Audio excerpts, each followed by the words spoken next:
Bonjour à tous et bienvenue sur Développement Facile. Encore un nouveau cours consacré à CSS3 pour que vous puissiez à votre tour à la fois utiliser HTML5 et CSS3 directement dans vos sites internet. Donc ce cours est consacré à l'utilisation, bien évidemment ce sera la personnalisation des textes grâce aux balises CSS3.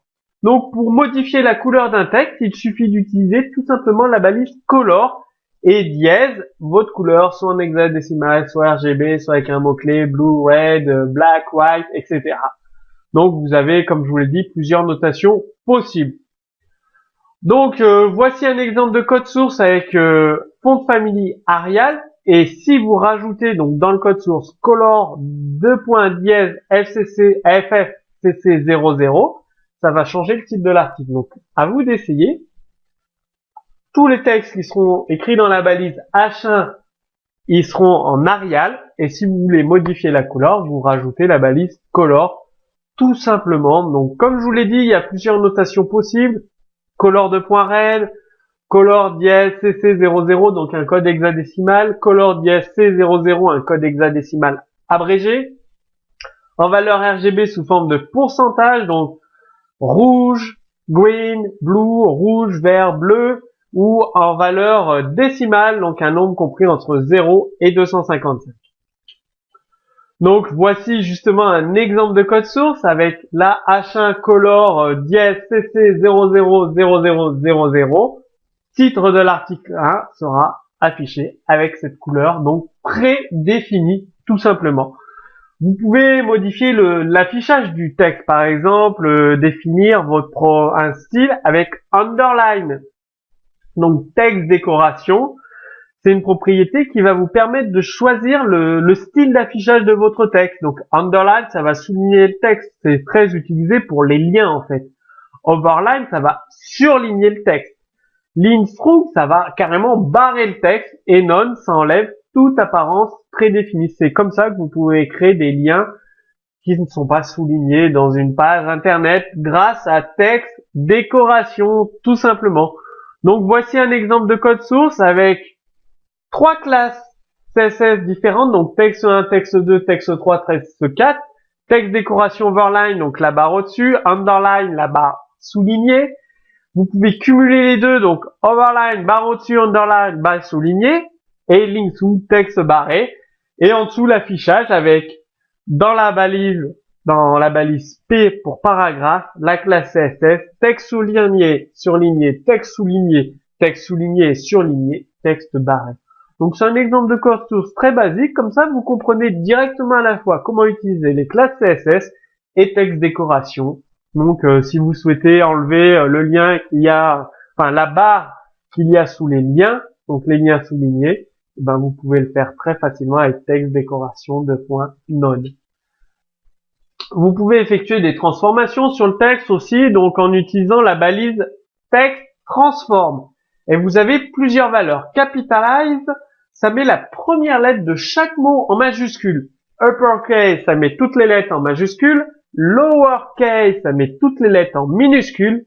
Et none, il n'y a aucune modification des lettres.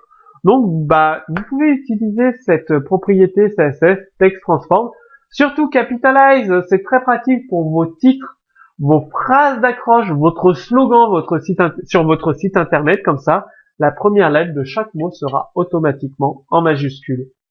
Je vous ai mis un exemple de code source avec toujours 3 classes CSS, texte 1, texte 2, texte 3, et 3 transformations différentes, donc avec la première lettre de chaque mot en majuscule, avec un texte en minuscule, et avec un texte en majuscule directement, et la transformation est effectuée par CSS, donc c'est génial. Vous avez plus besoin d'utiliser du JavaScript ou du PHP pour faire vos transformations d'affichage, non. Faites-le directement avec CSS, c'est plus rapide. Vous pouvez également indenter le texte, donc faire un décalage du texte grâce à la balise texte indent et à une valeur en pixels. Donc souvent sur la première ligne de texte d'un paragraphe, on le décale, on fait une indentation de quelques pixels. Vous savez le faire maintenant, tout simplement. Je vous ai mis un exemple de code source, donc avec une indentation sur la classe TXT1 à 32 pixels et un autre paragraphe sans indentation. Comme ça, vous verrez bien la différence quand vous allez reprendre le code source dans votre page HTML.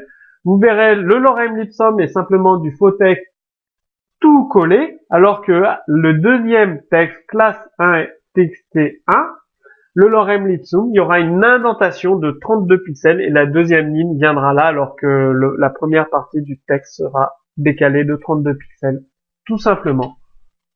Vous pouvez également définir l'espace entre les lettres avec la propriété letter spacing. Donc letter spacing, ça va définir des grands espaces de 18 pixels entre chaque lettre. Et si vous mettez une valeur négative, ça va rapprocher les lettres entre elles, les coller à moins de pixels. Je vous ai également mis un exemple de code source, le lorem ipsum, donc avec deux fois le même texte, mais avec un espacement différent, donc un espacement de 18 pixels pour la classe txt1, et un espacement de moins 3 pixels pour la classe txt2. Donc dans un cas, les lettres sont très écartées, dans un autre cas, les lettres sont très rapprochées dans le deuxième paragraphe. Vous pouvez aussi définir l'espace carrément entre les mots d'un texte avec word spacing. Donc c'est exactement le même principe de fonctionnement que letter spacing. Donc je vais aller vite. Vous définissez votre valeur en pixels. Le même exemple, mais cette fois au lieu que ce soit les lettres espacées. Donc excusez-moi. Sur le code source, c'est word spacing pour les mots. J'ai fait un copier-coller malheureux, je m'en excuse. Au lieu de mettre letter spacing, vous mettrez word spacing, comme c'est expliqué ici. Donc vous mettez word spacing 18 pixels, word spacing moins 3 pixels pour la classe txt2, et vous verrez l'affichage différent entre les deux paragraphes. Donc les mots seront plus ou moins éloignés ou collés, suivant que vous utilisiez la classe CSS txt2 ou la classe CSS txt1. Maintenant, vous pouvez vraiment commencer à vous amuser, à personnaliser vos textes, vos titres. Retrouvez un exemple de code source directement en téléchargement sous ce cours vidéo. Si vous avez des questions, posez-les également sous la vidéo. Moi, je vous dis à très bientôt sur Développement Facile.